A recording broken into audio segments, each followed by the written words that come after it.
Welcome back to the show, folks. It is The Cut right here on UTN 15.2. I am Craig Shelton. You're watching The Cut, man. We love to talk sports with you right here, standing outside the studio where we will be taping our new online show, Creep Radio. We'll be giving you more information about that, but let's get right back to it with Angelo Lawford and John Harris from Yahoo Radio. I'm Craig Shelton from HoustonMediaWatch.com, joined in studio by my man John Harris from Yahoo Radio 1560. The Game. John hosts the War Room along with Sean Salisbury. And John, tell folks how they can get you Monday through Friday. 11 to 3, right there in 1560. The first 2 hours local, second 2 hours national, but it's all in 1560.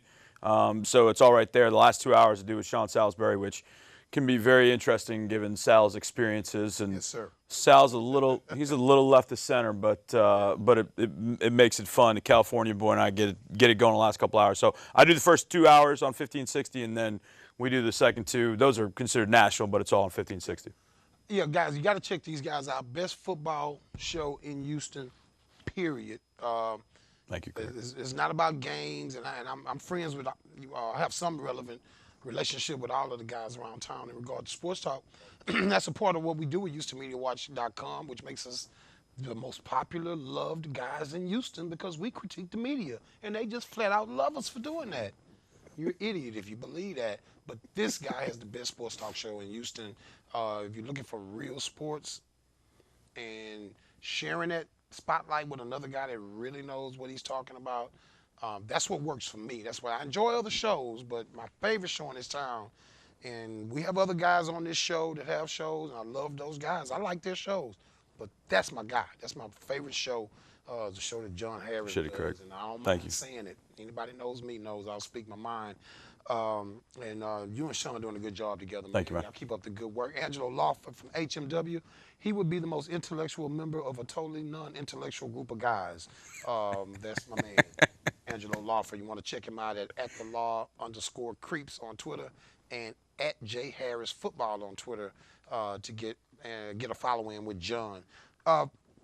Heavy Texans, folks. We may get some NBA in. I'm prepared to do it with these guys, but we may not. It just depends on where we get and where the momentum takes us, because obviously the hot news of the day, of the weekend, was the firing of Coach Gary Kubiak yesterday from the Houston Texans to, let's just face it, to the delight of most of the fan base. I think people appreciate what Gary did to an extent.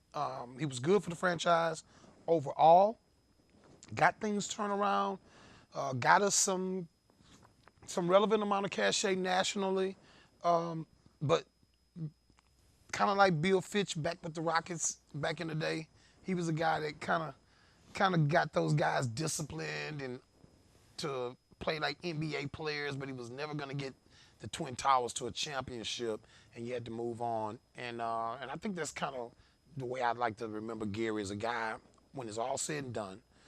I remember when I first got in the media in Houston, hell, I didn't even know where to stand at practice. You know what I mean? I followed John McClain around from the Houston Chronicle like his stepson. How about that? And, and I remember my first time walking up to Coach Kubiak on the field after practice, and he shook my hand. He gave me a few minutes of his time. It just felt like a genuine moment. And it's not something I talk about a lot. I'm not into a lot of sentimental things, but when people say Gary Kubiak was a good guy and people say stand-up guy, I don't know him that personally. I know how he projects in the media, and I know he's a stand-up guy in regard to how he manages a team.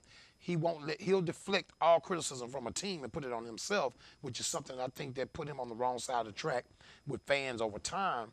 But I think how I want to remember Gary Kubiak's tenure, I want to remember, that the guy did get the franchise turned around, and we do have a template to build upon that he did put in place. Before we get back into picking Bob's brain, I got to share something with you yesterday.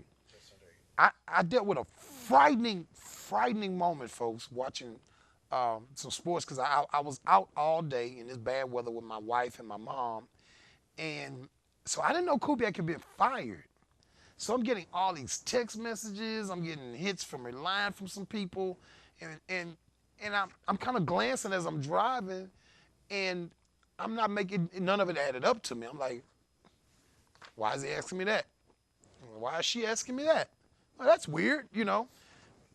So finally, I get a call. Now, normally, I interact with the guys from HMW, Richard Walker, who's behind the camera, who may join us on camera here in another segment or so.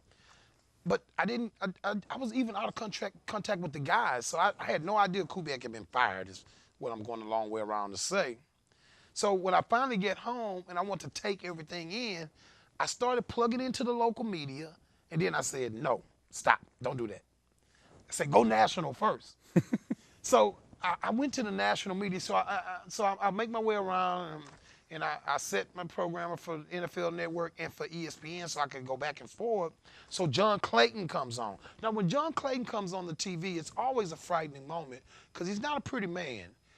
And if you have the luxury, no, if you have the task of viewing John Clayton in HD, well, your ass better not have just had a big meal. This is an ugly man, okay? And only recently did I learn in recent months that this is not only an ugly man, this is an ugly man with a ponytail.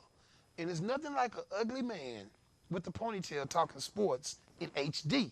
So that was frightening enough alone, all right? But then he says, well, here's a name that people may not be thinking about to replace Gary Kubiak. And it was like time just slowed down. And it's like I was in this matrix or something, and everything was just in slow motion. And by the time I was able to gather myself, the words Mike Shanahan came out of John Clayton's mouth on my TV. Needless to say, my dog has a big lump in his hip and I need a new TV now because I just wasn't going down like that, man. If the Texans and Bob McNair were to hire Mike Shanahan, I would literally come on this show the following week with a knife in my hand and stab myself till I bleed profusely right here on this television in front of you folks and be some YouTube freak. I couldn't handle that. How can John Clayton do that to the fan base in Houston when we having a moment of euphoria? Kubiak's gone, Frankenstein is down, the house is burning, and you throw out Mike Shanahan? I'll take this opportunity to give you guys, to give me, I'm not going to do the obvious. I'm not going to say, well, give me a name so you can throw Lovie Smith. Give me a name, can't use Shanahan, of a dark horse that might be a guy that might fit Bob McNair's wheelhouse, John. All right, how many you want? I got a few. I've been actually. Well, go ahead, go for it. Well, I'm biased. I'm very biased. And my good friend is head coach at Penn State. He's a teammate, former teammate friend of mine, Bill Awesome O'Brien, coach. and a fantastic coach Yes. who at some point had been offered the Jacksonville job not once but twice, turned it down both times. I think Bill O'Brien would be a fantastic fit here. I know that Greg Roman, San Francisco offensive coordinator, has done a great job in getting Colin Kaepernick to a certain stage. I think if they have a good run through the playoffs, I think he's going to be a hot item. Pete Carmichael, offensive coordinator for New Orleans, has that experience around, Peyton and Breeze. And I know they're the guys that have, and get all the run, but I think Pete Carmichael as New Orleans Saints offensive coordinator, Darrell Bevell, offensive coordinator with Seattle, I think would be an interesting option to look at. And all those guys don't have head coaching experience other than Bill, Yeah. Who's at Penn State. Now, he doesn't have NFL head coaching experience. And that's something that McNair talked about was head coaching experience. I don't know if he wants NFL head coaching experience because that's going to be tough to find because if there are guys out of a job, there's a reason. That's a good point because So- people are running that with that statement thinking that he meant NFL Right. head coaching experience. And I guess it kind of felt that way when he said it, but Yeah. he hadn't been definitive about that. Let me ask you this, Angelo. So those are just a few. Former Houston Texan Travis Johnson, drafted by the Texans out of Florida State, former defensive tackle, and a friend. I call Travis a friend. We've gotten to know each other pretty well. But Travis has some opinions that folks don't always buy into, and that's what I like about Travis is he's not afraid. Much like Stephanie Stradley, who we talked about earlier, and Kim Davis, who was on the show with us to begin the show 2 weeks ago. Outspoken folks that'll let you know what they think. But Travis is on the Wade Phillips bandwagon, I'll call it. He seems to think that Wade is the guy.